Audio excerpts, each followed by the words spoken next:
স্বার্থপর রে, বড়ই স্বার্থপর।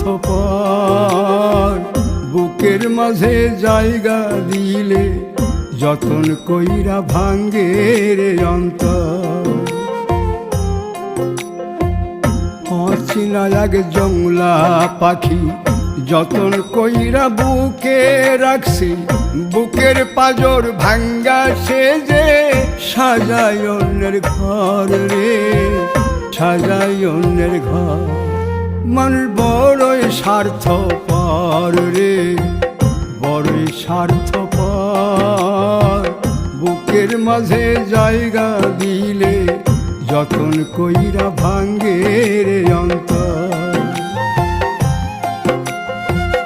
বুকের মাঝে জায়গা দিলে যতন কইরা ভাঙ্গে রে অন্তর।